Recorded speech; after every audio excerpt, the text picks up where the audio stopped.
Juru bicara TPN Ganjar Mahfud Aiman Wicaksono mendatangi Komnas HAM terkait dengan penyitaan ponsel miliknya saat diperiksa sebagai saksi dalam kasus dugaan penyebaran berita bohong atau hoaks. Selain ke Komnas HAM, Aiman juga melaporkan penyidik Polda Metro Jaya yang menyita ponsel pribadi miliknya ke Divpropam Mabes Polri.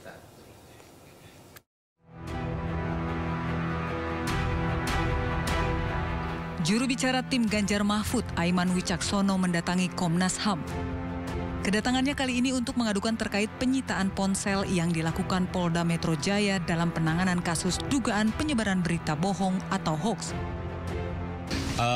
Kami di sini mengadukan kepada Komnas HAM terkait dengan kasus yang menimpa saya dalam kaitan ada dugaan pelanggaran HAM dalam penanganan kasus saya.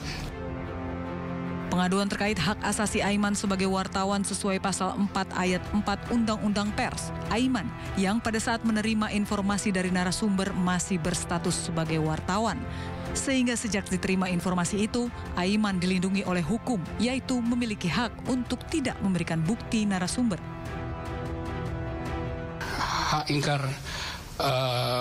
wartawan untuk melindungi narasumbernya. Karena persis di dalam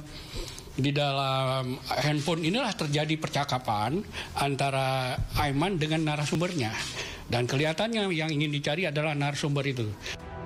Sementara itu, Komisioner Komnas HAM Hari Kurniawan menyebutkan bahwa jurnalis adalah pembela HAM, sehingga kinerjanya dilindungi undang-undang.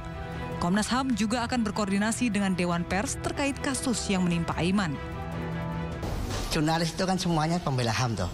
Mas-mas dan mbak-mbak ini semuanya pembela HAM. Jadi ini dilindungi oleh undang-undang tentunya. Kan di pasal 100 Undang-Undang HAM jelas dikatakan setiap orang yang melakukan kerja-kerja pemajuan dan perlindungan terhadap hak asasi manusia itu disebut sebagai pembela HAM. Nah, di Komnas HAM sendiri ada mekanisme pengaturan tentang terkait pembela HAM. Selain ke Komnas HAM, Aiman dan tim hukum TPN Ganjar Mahfud juga mendatangi gedung Divpropam Mabes Polri untuk melaporkan penyidik Polda Metro Jaya terkait penyitaan handphone pribadi miliknya saat pemeriksaan. Dan itu dilindungi oleh Undang-Undang Pers.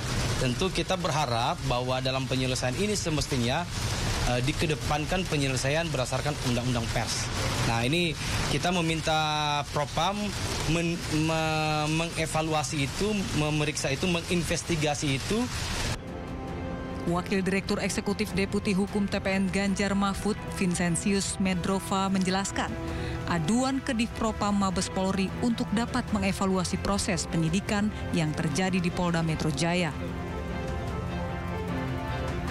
Aiman bersama tim hukum TPN juga akan melakukan pra-peradilan ke Pengadilan Negeri Jakarta Selatan terkait prosedur penahanan telepon seluler miliknya. Sebelumnya, jubir TPN Ganjar Mahfud Aiman Wicaksono diperiksa terkait kasus dugaan aparat tidak netral dalam pemilu selama 12 jam di Polda Metro Jaya Jumat lalu. Sementara itu, penyitaan ponsel Aiman oleh penyidik dinilai melanggar hukum karena Aiman masih berstatus saksi. Dari Jakarta, Tim Liputan iNews melaporkan.